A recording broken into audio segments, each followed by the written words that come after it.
Also, you want to look at their weights. What is their BMI? Some of those surfaces are only rated for a certain weight. So you want to make sure that you've either communicated with the vendor or your manufacturer to make sure, hey, we've got a resident with a particularly high BMI and this is what their body weight is. Is this surface still appropriate for them?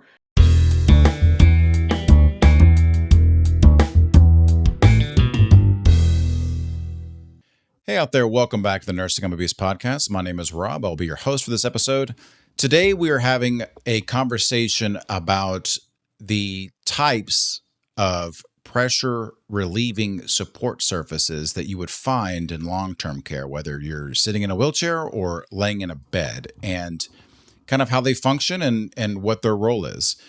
And I could tell you that we're not having that conversation alone. It's too scientific. So you definitely don't want me just jawing on about it. So we have the fantastic Michelle Swanger on the show to walk us through that process. All right, but as of right now, it's time to move on to the nursing home regulation question of the week and another opportunity for you to win a Nursing Home Abuse Podcast mug. It is the perfect vessel for drinking your hot chai tea in the mornings as you look out on your veranda to the sunrise over the coast of Thailand. How do you win this cup, you might ask? Well, it's typically a octagonal Rubik style maze that you have to go through. First, you go to our TikTok, which is at Justice for Residents. You're going to find the question of the week video for this particular week. Well, how do you do that? Well, you got to find the thumbnail that has Coke Zero on it. Coke Zero on it. You're going to click on it. You're going to comment your answer to the question of the week, as well as leave a comment on your favorite soft drink, your favorite cola. If you're from the South, your favorite Coke, because we don't say cola, we don't say soda, we don't say pop in the South. We say Coke. It doesn't matter if it's a Sprite, if it's a Cheerwine, if it's a Mountain Dew, it's all Coke to us. Anyway, leave your favorite Coke in the comments, and we will select a random winner to win the Nursing Home Abuse Podcast mug. The winner's announced every Sunday on our website at schenkfirm.com/podcast/giveaway, as well as on our TikTok. The mug will be shipped at the end of the month. I love Coke Zero, by the way. Coke Zero is like the perfect formula, and it's even better now. Like, because if you remember when Coke Zero came out, it was delicious and great, way better than Diet Coke. Okay, I'm sorry. I'm sorry. If you like Diet Coke, then you like Diet Coke as Diet Coke. Like, it's its own thing. It is not a substitute for Coca-Cola. Okay. Coke Zero is a substitute for Coca-Cola because I love Coca-Cola. If I could drink Coca-Cola, I drink Coke all day, but I don't want to weigh 700 pounds. So I drink Coke Zero, which is a substitute for Coke. It is delicious. But when it first came out, they're, working out the bugs and it was still good. But now that it's without sugar, I guess they're rebranding it. I don't know, but it's even more delicious. But for me, a runner-up, and I probably shouldn't be saying this for certain reasons, is Cheerwine. I love Cheerwine. It's regional. I think it's from North Carolina. But if you can get Cheerwine, drink Cheerwine. It would be like, I don't know. It's highly carbonated.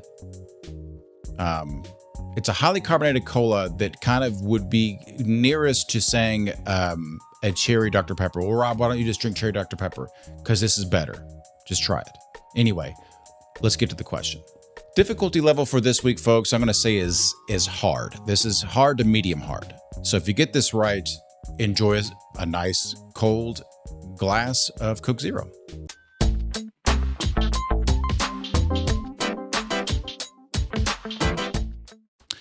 Under 42 CFR 483.21, which addresses comprehensive care plans, what must a facility do if it is not practicable for the resident or the resident representative to take part in developing the care plan?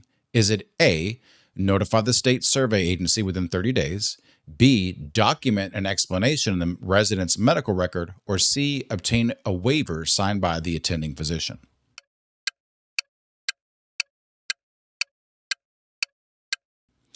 And that answer is B. To the extent that the resident or the resident's representative cannot participate in the care planning process, that needs to be notated in the resident's medical records. All right, but enough of that. It's time for the meat and potatoes of the episode. As I mentioned, we're talking about support surfaces and their role in the prevention of pressure injuries, but we're certainly not having that conversation alone. We have the fantastic Michelle Swanger.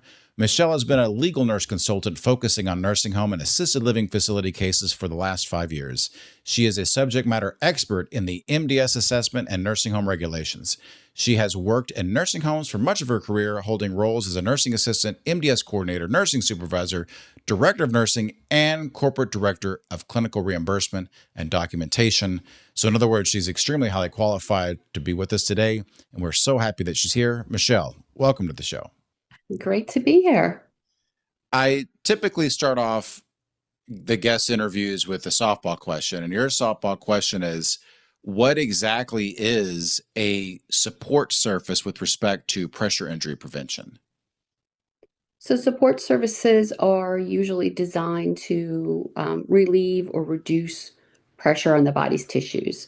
And they usually do that by redistributing that pressure across a larger part of the body or varying the pressure. And so, if we're talking about, I guess we can get to wheelchairs in a second, but if we're talking about a bed, okay, what does it typically look like? Is it look like in my mind, I'm picturing a mattress, or is it like a pillow? Like, are there different kinds? So, yeah, so there's different categories of support surfaces. Most generally, when we're talking about a nursing home, the majority of nursing homes now have um, their standard mattress would be a pressure relieving mattress. So, doesn't completely reduce the pressure, but relieve some of the pressure. So, a gel mattress or a foam or a combination type of mattress. And then there's other categories that are more intense depending on what that resident's risk level is or if they have any skin breakdown. So I've heard the term low air mattress for a long time. Can you kind of walk me through, like, you lay a resident down on a low air mattress, kind of what does it look like? Like, what's going on? So a low air loss mattress has a number of cells in it. And what happens is that that mattress will inflate and deflate in the sequence. So it helps to reduce the pressure ongoing across the surface area of the body that's touching that mattress. So it's not a matter of it being static. Like, there's something mechanical going on that is moving. Well, for lack of a better term, moving, and I'm using my little finger air quotes, moving the mattress around to redistribute the weight. Correct. Correct. Okay. So tell me then about um, how do we, or what does a support surface look like on a wheelchair? Is it kind of the same? Does it also kind of move around? So they do make cushions. There's a particular brand of cushion called a Roho cushion, which is individual air pockets. So as the resident moves in that chair, those pockets will increase or decrease. They also frequently you'll see just a gel cushion used, which again just helps to alleviate some of that pressure, redistribute it across the part of the body that's touching that surface. So that not as many options for a resident who's going to be in a wheelchair. If they're at a very severe risk or high risk or have skin breakdown, oftentimes you'll see the recommendation from a consultant to reduce the number of hours that they're sitting upright in a chair.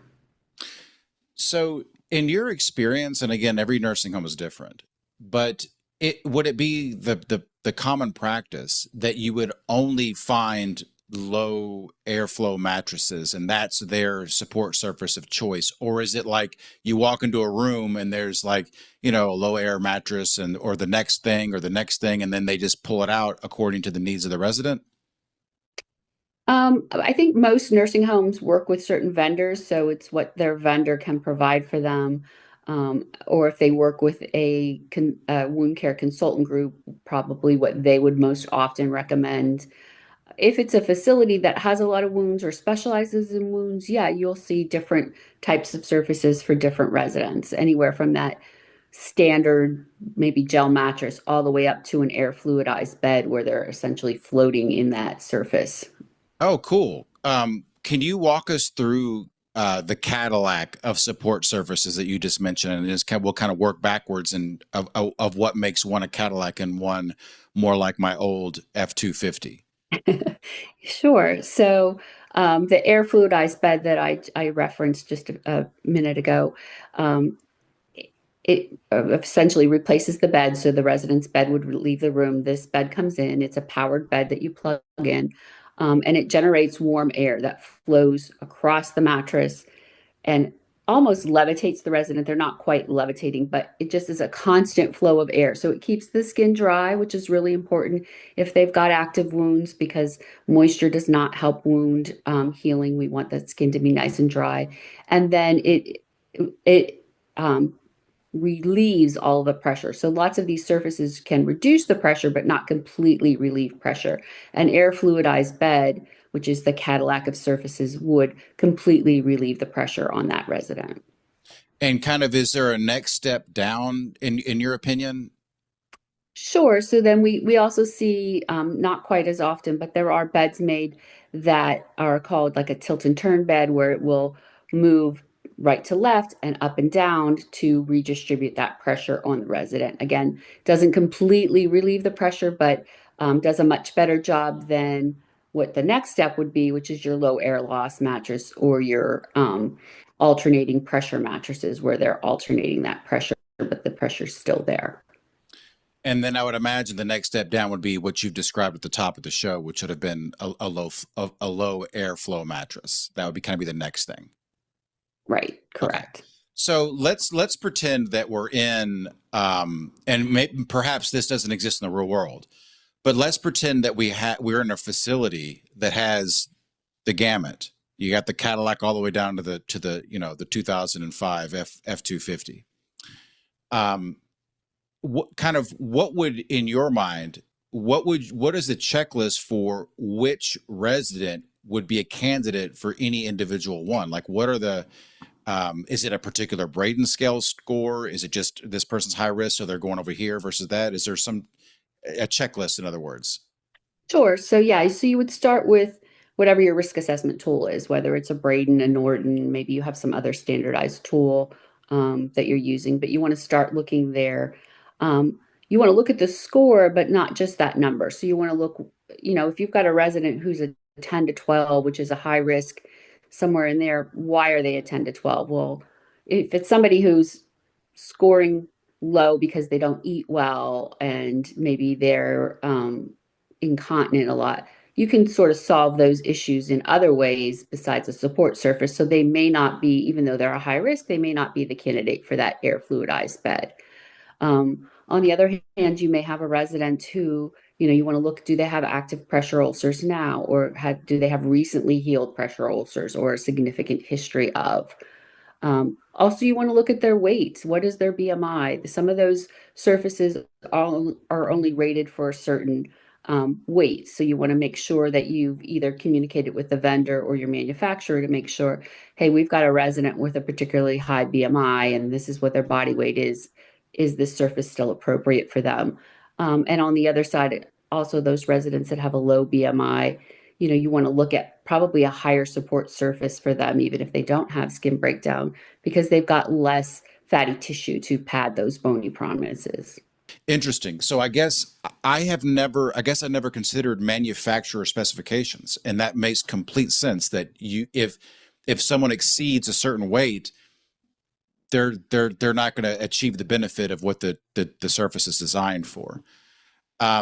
Okay, so it seems to me that part of the checklist, aside from maybe with the manufacturer, maybe the person's too tall or whatever, right? So Right. other than that, it looks like the critical components are mobility and previous injuries. So, like, in other words, like a person is more likely to be a candidate for the Cadillac if they're unable to move themselves at all and perhaps are cognitively impaired or have sensory perception issues versus it's really nutrition. It's really maybe non-compliance or something that's making them a high risk or whatever. I see that's interesting. Okay, so now we've assigned, or we have a kind of an understanding as who's going onto what.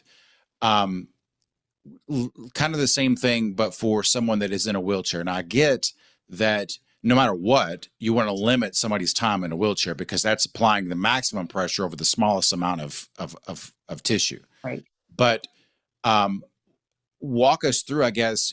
I guess it seems to me that it'd be the case that if you've got the best stuff, it's just going right to you. Like there wouldn't be an analysis, or is there? There is. I mean, you want to make sure they're, you want to again look at their risk factors. Is this a resident who can get up out of the chair on their own and move around? What is their mobility? You also want to partner with your therapy department, your physical therapy department. Is this going to keep their body in the best alignment? There might be some residents who, if you're putting them on a gel cushion, they're going to slide. So they need something to help keep them in the chair in position better. So working again with your therapy professionals to make sure that, hey, we need a support surface to help relieve pressure, but we also want to make sure the resident is safe and they're in good alignment in this chair. So working with them as well. So here's a $64,000 question for anybody of a certain age that understands that reference. What opinion do you have, if any? Like, I mean, like, or what? Let me say this: what typically is the opinion, perhaps of the MPIAP, of even if you have a Cadillac support surface, does that truly replace the need to turn and reposition? So in those air fluidized beds, it pretty much does replace. You should be going in there. And one of the things I probably didn't mention about any of these powered devices, they should be checked every shift because they get bumped. They have settings. They have numbers that have to be set. So you want to make sure you're recording what those settings should be because they're different for every resident based on their weight, based on their body type. So you want to make sure the setting is correct. It didn't come unplugged from the wall, and now they're laying in the case of the air fluidized bed. When that bed becomes unplugged, they're laying on hard sand. It's a sand base on that bed, and not a good situation. So even in that air fluidized bed, you want to go in. You want to make sure you're still checking those bony prominences. You don't necessarily have to reposition the resident, but you still should be checking their heels, their sacrum, their elbows, the back of their head, their shoulder blades, because something may have happened in the 8 hours since the last person was in, or the 4 hours, or whatever, how frequently they're checking to make sure that nothing is happening. Maybe the bed malfunctioned, and we weren't aware. And typically, in your experience, is that the CNA doing that, or the nurse? And if so, like, how does the CNA know how to know what it sounds like if it's not plugged in versus if it's plugged in, and what the settings should be? Right. So the nurse should be checking the settings every shift. So each shift, a nurse should go in and check the settings. They should also be educating their frontline caregivers, those nursing assistants, to say, hey, if all of these power devices, you can hear them when you walk in. They're working. You can hear the air moving, and the sound that it makes. So if you don't hear that or you don't see that moving when you're in providing care, come get me and let me know. That's the extent that we would expect a nursing assistant to just notify the nurse that, hey, I don't think this is working right because I don't hear anything going on. Or a lot of them have a little box that hang at the bottom of the bed. I walked past the box, and the numbers are just blinking. So, making sure they're educated to know this is a really important surface for this resident, and we want to make sure they're getting the most benefit from that. So if you feel in some way it's not working, please come get me and I'll check it. It almost seems more critical to check if they're on that type of mattress, because if it does go out, they're sitting on essentially, as you mentioned, like flat sand, which is, to me, I guess, maybe more dangerous. I don't know. That seems. It is. It is. Yeah. Mm-hmm. Well, Michelle, we very much appreciate you coming on the show and sharing your knowledge with us today. Thank you. I've enjoyed it. Well, folks, I hope that you found this episode educational. If you have an idea for a topic that you would like for me to discuss, please let me know. If you have an idea for someone that you would like for me to talk to as a guest, let me know that as well. New episodes of the podcast come out every single Monday for now.